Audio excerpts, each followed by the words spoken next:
முதலீடுகளை ஈர்க்கிறதுக்காக அமெரிக்க பயணம் மேற்கொண்ட நம் மாண்புமிகு முதலமைச்சர் திரு மு க ஸ்டாலின் அவர்கள் ஆகஸ்ட் 27 சென்னையிலிருந்து அமெரிக்காவுக்கு புறப்பட்டு செப்டம்பர் 14 தமிழ்நாடு திரும்பி இருக்கிறாரு. அப்படி அமெரிக்க சுற்றுப்பயணம் மேற்கொண்ட முதல்வர் எந்தெந்த நிறுவனங்களை சந்திச்சாரு, என்னென்ன ஒப்பந்தங்கள் மேற்கொள்ளப்பட்டுச்சு, எவ்வளவு முதலீடுகள் ஈர்க்கப்பட்டுச்சு, வாங்க பார்க்கலாம். ஆகஸ்ட் 29 நோக்கியா நிறுவனத்திடம் 450 கோடி முதலீடுகள் ஈர்ப்பு, 100 பேருக்கான வேலைவாய்ப்பு. பேபால் நிறுவனத்திடம் 1000 பேருக்கு வேலைவாய்ப்பு அளிக்கக்கூடிய ஒப்பந்தம். ஈல்ட் இன்ஜினியரிங் சிஸ்டம்ஸ் நிறுவனத்துடன் 150 கோடி முதலீடுகள் ஈர்ப்பு, 300 பேருக்கான வேலைவாய்ப்பு. மைக்ரோசிப் நிறுவனத்துடன் 250 கோடி முதலீடுகள் ஈர்ப்பு, 1500 பேருக்கான வேலைவாய்ப்பு. இன்ஃபினிக்ஸ் நிறுவனத்துடன் 50 கோடி முதலீடுகள் ஈர்ப்பு, 700 பேருக்கான வேலைவாய்ப்பு. அப்ளைட் மெட்டீரியல்ஸ் நிறுவனத்துடன் தமிழ்நாட்டில் தொடங்கும் நிறுவனத்தில் 500 பேருக்கான வேலைவாய்ப்பு அளிக்கக்கூடிய ஒப்பந்தம். ஆகஸ்ட் 31 கூகுளுடன் சந்திப்பு, தமிழ்நாட்டில்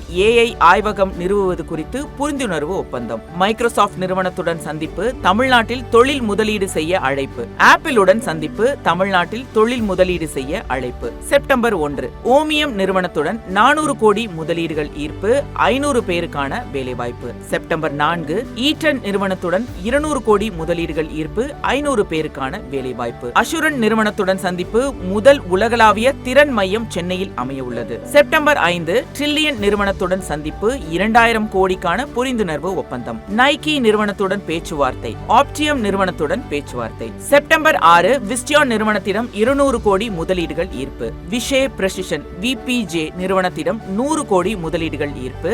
லின்கான் எலக்ட்ரிக் நிறுவனத்துடன் சந்திப்பு, 500 கோடி முதலீடுகள் ஈர்ப்பு. செப்டம்பர் 7 BNY மெலான் கார்ப்பரேஷனுடன் சந்திப்பு, தமிழ்நாட்டில் செயற்கை நுண்ணறிவை மேம்படுத்தவும் வங்கியில் அதிநவீன தொழில்நுட்பம் செயல்படுத்தவும் திட்டம். செப்டம்பர் 9 ஜேபில் நிறுவனத்துடன் 2000 கோடி முதலீடுகள் ஈர்ப்பு, 5000 பேருக்கான வேலைவாய்ப்பு. ஆட்டோடெஸ்க் நிறுவனத்துடன் புரிந்துணர்வு ஒப்பந்தம் மேற்கொள்ளப்பட்டது.